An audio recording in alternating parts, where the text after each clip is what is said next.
हामी यो भिडियोमा स्ट्रिङको बारेमा हेर्न गएको छौँ। सिसारमा रहेको स्ट्रिङको बारेमा हामीले डेटा टाइपको बारेमा अलरेडी डिस्कस गरिसकेका छौँ र स्ट्रिङको बारेमा पनि हेरिसकेको छौँ। तर अब स्ट्रिङसँग अन्य धेरै कुराहरू छ रिलेटेड, त्यसको बारेमा हामी हेर्छौँ। सबभन्दा मैले एउटा भेरिएबल बनाउँछु स्ट्रिङ टाइपको। जस्तै स्ट्रिङ नेम इज कस टु मैले के गर्छु विकास कार्की भन्दा भने होइन भनिसकेपछि यो मैले के लेखिरहेको छु तपाईँले बुझ्नुहुन्छ पक्कै पनि। विकास कार्की भन्ने मेरो स्ट्रिङ चाहिँ नेममा ल्याएर राखेको छु र स्ट्रिङले कति बाइट लिन्छ भन्ने क्वेसन तपाईँलाई आउन सक्छ। जसपछि पर क्यारेक्टर यसले कति लिन्छ, स्ट्रिङले कति स्पेस लिन्छ, कति बाइट हुन्छ भन्दा पर क्यारेक्टर 2 बाइट।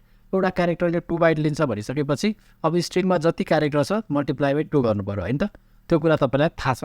त्यसभन्दा पछाडि अब यसको मैले सपोज लेन्थ हेर्नु पऱ्यो। यो विकास कार्कीको लेन्थ कति रहेछ भनेर हेर्नु पऱ्यो भने CW डबल ट्याप गरेर मैले सँग नेम डट लेन्थ भन्ने फङ्सन छ। C.length गऱ्यो भने मैले के गर्न पाउँछु, यसको लेन्थ कति रहेछ हेर्न पाउँछु। जस्तो मैले कन्ट्रोल F5 गरेँ, यो कोडलाई म रन गराएँ, त्यो रन हुँदैछ।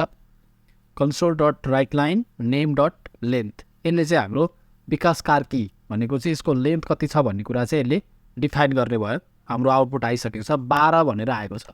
अब कति कसरी काउन्ट पनि गर्न सक्नुहुन्छ। विकास भनेको 1 2 3 4 5 6वटा भयो र यतापट्टि 5वटा छ र बिचको एउटा स्पेस छ। त्यो स्पेसलाई पनि यसले काउन्ट गर्छ। मैले अर्को एउटा स्पेस दिएँ र मैले रन गराएँ कन्ट्रोल F5 है।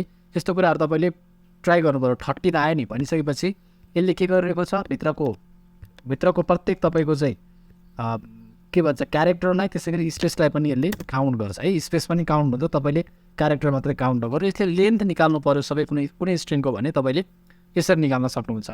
त्यसभन्दा पछाडि तपाईँले कन्सोल डट रिड लाइन गरेर चाहिँ पहिला स्क्रिन होल्ड गराउनको लागि हामीले युज गर्थ्यौँ भने अहिले त्यो .NET 6बाट तपाईँले नराख्दा पनि हुन्छ। नभए नर्मल्ली चाहिँ हामीले तपाईँले अगाडि काम गर्दै हुनुहुन्छ .NET 5तिर 4तिर भने चाहिँ कन्सोल डट रिड लाइन भन्ने यो फङ्सनलाई तपाईँले कल गर्नुभयो भने मात्रै तपाईँको स्क्रिन चाहिँ होल्ड भएर बसिरहन्थ्यो क्या।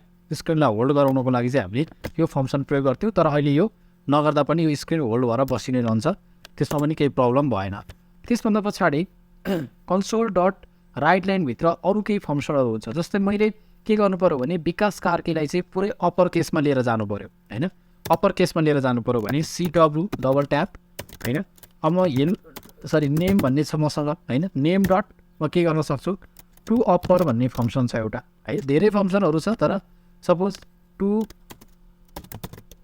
ToUpper भन्ने फङ्सन छ होइन। ToUpper भन्ने फङ्सनले के गर्छ, ToUpper र त्यसपछि तपाईँले यो ब्रासेसभित्र पनि राख्नु पऱ्यो। हामीले फङ्सनको बारेमा हेरेको छैनौँ होइन। फङ्सनको बारेमा हेर्दाखेरि डिटेल फङ्सनको सिन्ट्याक्स कस्तो हुन्छ, किन फङ्सन चाहिन्छ त्यो बारेमा हेर्छौँ। अहिले सिम्पल तपाईँले के बुझ्नुहोस् भने विकास कार्की भन्ने मेरो कुनै स्ट्रिङ छ, त्यसलाई सबै क्यारेक्टर मैले के गर्नु पऱ्यो, अप्पर केसमा बनाउनु पऱ्यो, क्यापिटल लेटरमा बनाउनु पऱ्यो भने अब यसरी नेम डट ToUpper गर्छु। मैले यसलाई रन गराएँ। जस्तो मैले कन्ट्रोल F5 गरेँ होइन। कन्ट्रोल F5 गरेँ मैले र यो रन हुँदैछ। अब अप्परमा लानको लागि जस्तो 12 मात्रै आइरहेको छ, तल यहाँ केही पनि आएको छैन है।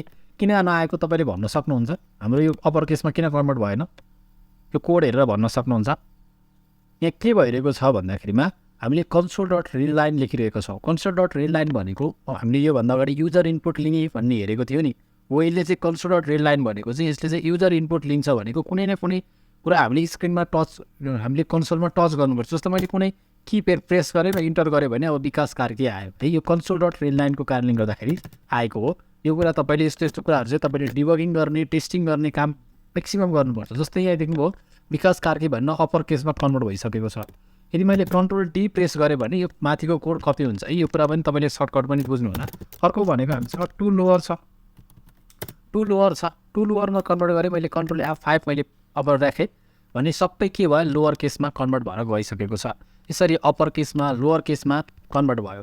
अर्को इम्पोर्टेन्ट कुरा छ, अब हामीलाई सपोज गर्नुहोस् यो विकास कार्की भन्ने मान्छेको चाहिँ बर्थडे रहेछ अरे सपोज आज भने मैले यहाँ माथि स्ट्रिङमा लेखेको कुरा मात्र होइन, त्यसमा केही आफ्नै स्ट्रिङहरू मैले थपेर आउटपुट निकाल्न चाहेँ भने म कसरी निकाल्न सक्छु भन्दा तपाईँले यसरी गर्न लेख्न सक्नुहुन्छ, ह्याप्पी बर्थडे लेखेर तपाईँले सपोज जे पनि लेख्न पाउनुभयो। स्पेस दिए मैले, स्पेस पनि यसले लिन्छ र यो कोटेसनभन्दा पछाडि प्लसले के गर्छ, कन्क्याटेनेसनको काम गर्छ भनेको दुईवटा स्ट्रिङलाई जोड्ने काम गर्छ है।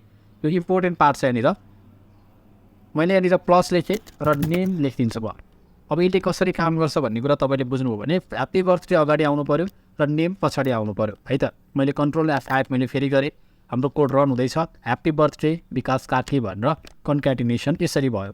अब यसै गरी योभन्दा प्लस पनि अरू तपाईँले अब पछाडि पनि जोड्न सक्नुहुन्छ। पछाडि मैले के लेखेँ होइन, पछाडि जस्तो मैले विश यु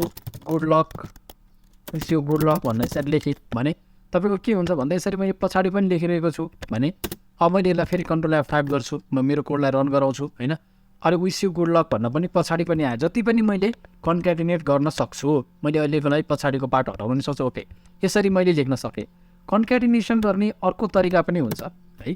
तपाईँले कन्क्याट भन्ने फङ्सन पनि युज गर्न सक्नुहुन्छ। जस्तो console.writeLine तपाईँले के गर्न सक्नुहुन्छ भन्दाखेरि एउटा चाहिँ string.concat भनेर पनि तपाईँले स्ट्रिङमा एउटा फङ्सन हुन्छ है, string.concat पनि लेख्न सक्नुहुन्छ। जस्तै मैले यहाँ तल कुनै मैले भ्यार स्ट्रिङ होइन कि स्ट्रिङ भ्यालु भन्न मैले यसरी लेखेँ, भ्यालु लेखेँ।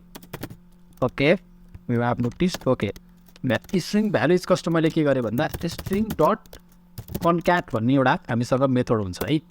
स्ट्रिङ डट कन्क्याटले के गर्छ भन्दाखेरि दुईवटा चिजलाई के गर्ने कन्क्याटिनेसन गर्ने हो। जस्तै मसँग के छ, नेम छ होइन, नेम कमा मलाई के राख्नुपर्ने छ भन्दाखेरि